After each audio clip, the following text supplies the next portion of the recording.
Pilipinas, Luzon, Visayas at Mindanao, magandang araw po sa inyo. Oy, good news tayo. Grabe to ha, si Senator Raffy Tulfo. Natatandaan ninyo, yung nag-inspection siya sa mga factory. Di ba ano yung problema ng mga factory workers dyan? Pakyawan. Hindi natin makakalimutan yan eh. Ito mga factory ng candy, hindi lang candy, marami mga factory na pinupuntahan. Ang daming violation sa labor code. Hindi binabayaran ng overtime pay, pakyawan kahit walang permiso ng DOLE. So nagreklamo yan lahat kay Senator Raffy Tulfo. Alam mo kung ano nangyari? Babayaran na agad sila ng kumpanyang ito. Malaking kumpanya kasi ito mga to eh. Mga sikat na brands na nga yan eh. Huwag na natin isa-isahin yung mga brands na yan. Pero after puntahan ni Senator Raffy Tulfo, itong mga kumpanya na yan, takot yung mga yan. Natakot. Babayaran na po nila. See? Bakit kailangan pa natin humantong sa ganong sitwasyon? Isang senador pa ang pupunta sa inyo. Si Raffy Tulfo pa ang pupunta sa inyo para singilin kayo sa mga hindi makatarungan ninyong pasahod. Lalong lumayaman. Teka, saan na ba yan? Pakita ko sa inyo. Para singilin kayo dahil hindi maayos yung pasahod ninyo sa inyong mga manggagawa.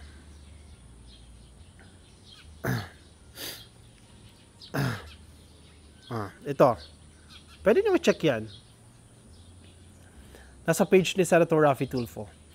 Ilang linggo lang matapos mabisto ni Senator Tulfo sa kanyang isinagawang surprise inspection, ang pang-aaping ginagawa sa mga manggagawa, ito may pangalan na ng kumpanya, MLM Foods Incorporated.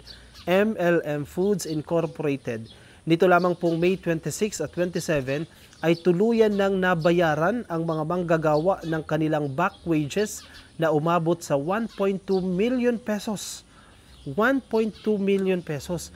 Malaking bagay yan. Napakalaking pera yan para sa mga manggagawa. Pero maliit na halaga lang yan para sa mga negosyante. Billionaires, trillionaires itong mga negosyante na yan. Huwag niyong apihin yung mga manggagawa ninyo dahil ang nagpapayaman sa inyo ay ang mismong manggagawa ninyo.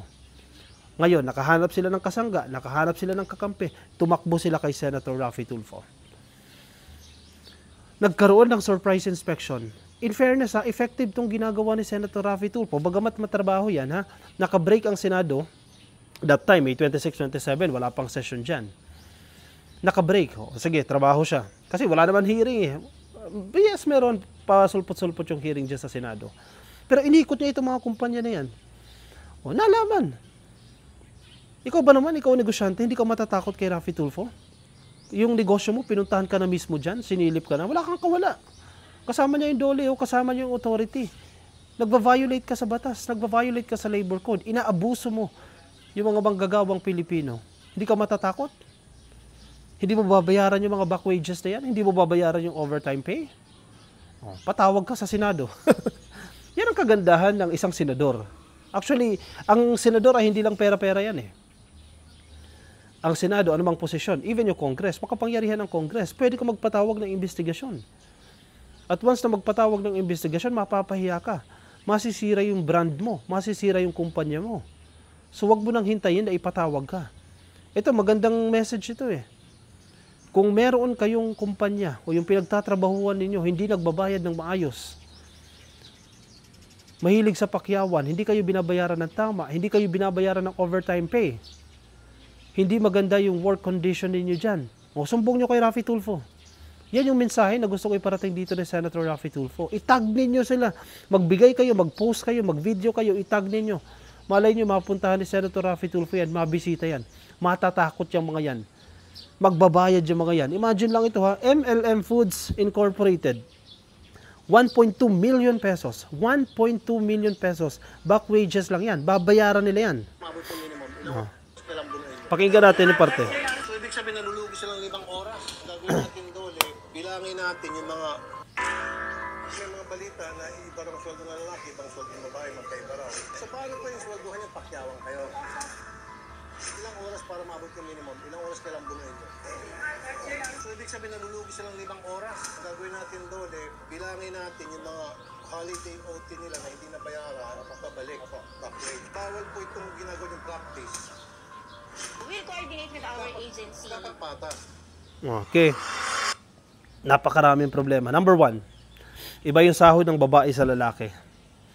Saan ka nakakita nun? Magkaiba ba yung serbisyo na binibigay? Factory, pare-pares kayo ng ginagawa. Magkaiba yung sahod ng babae sa lalaki. Bakit ganoon? Discrimination yun sa kababaihan. Ang masaklap kayo, nabulgar kayo siya. No? Sige, 5 oras. 5 oras hindi kayo binabayaran sa isang araw. Kasi pakyawan eh. Oh.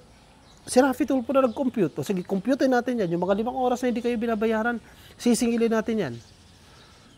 Baka mas mapamahal ka pa. Kung ikaw ay negosyo, mas mapapamahal ka pa kapag yan ang gagawin mo. O ayusin nyo na. Kasi isang malaking mensahe yan. Pabalikan kayo niyan. Pupuntahan kayo niyan. Sisingilin kayo. O yung mga kumpanya ninyo, i-ready nyo na. I-comment nyo na. I-comment nyo. Baka hindi rin nagbabayad ng OTP yan. Para singilin nyo na. Sumbong nyo kay Raffy Tulfo. Ang daming modus. Actually, binulgar ni Raffy Tulfo yan eh. In fairness at least dito kay Raffy Tulfo, nagagamit niya itong Senado, nagagamit niya yung kanyang posisyon para tulungan yung ating mga kababayan na inaapi nitong mga mandurugas na kumpanya. Pakinggan natin yung ilang parte, Ka-Coffee. Ibahagi ng kanyang position statement dyan po sa Senado. Na walang pahintulot mga may hirap ng mga manggagawa. Mr. President, and my dear colleagues, let me take a few minutes of your time to talk about theft. Theft meaning pagnanakaw. Ang pagnanakaw ay isa sa pinakalumang krimen sa ating mundo. Panahon pa ni Moises, nasa 10 Commandments na po yan. Thou shall not steal. Thou shall not covet your neighbor's goods. At sa revised penal code naman, ang theft ay ang pagkuha ng gamit na hindi sayo na walang pahintulot sa nagmamay-ari dahil sa pagnanasang makalamang.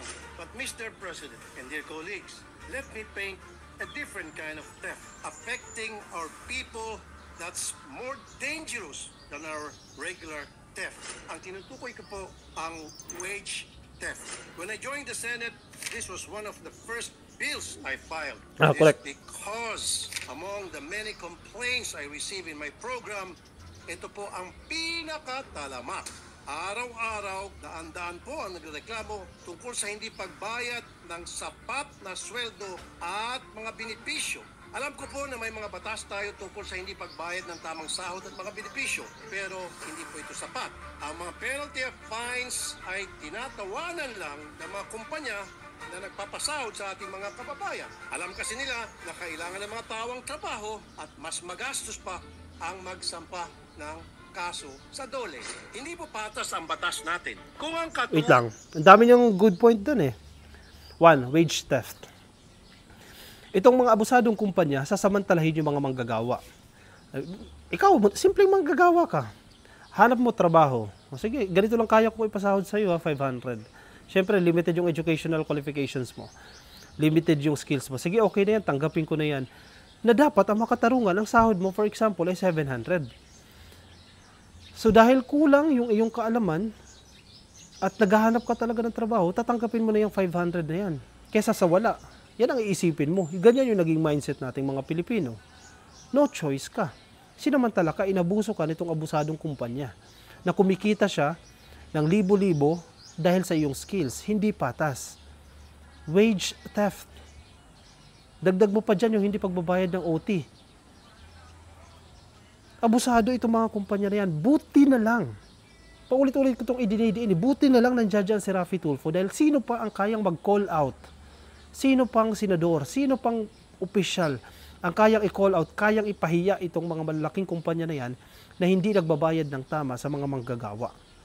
May ebidensya siya Meron siyang pinanghahawakan na datos dahil napakaraming tao ang lumalapit sa kanyang programa at isinusumbong ang hindi patas, hindi makatarungan na ginagawa ng mga kumpanyang ito.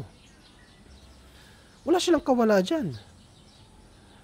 Ang style dito ni Raffy Tulfo, sige, isumbong nyo sa amin, pupuntahan namin yan. Sisingilin natin yan, on the spot. Kung hindi sila magbabayad, sige, ipatawag natin sa Senado, mapapahiya sila dyan sa Senado. Makakalkal yung mga problema sa mga kumpanya, makakalkal yung mga tax liabilities ninyo. Makakalkal yung inyong mga permits, baka hindi pala kayo nagko-comply.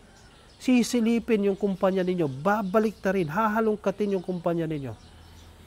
Mas kawawa kayo dyan. And eventually, will lead to closure of the business. Kung hindi kayo umayos. So kung yung kumpanya ninyo, sa tingin ninyo, inaabuso kayo, isumbong nyo kay Raffy Tulfo. At least meron kayong mapagpupuntahan. Di ba? Singilin din nyo siya. Yung kumpanya na yan, dahil kumikita sila dyan. Sinasamantala nila yung mga kababayan nating mga Pilipino.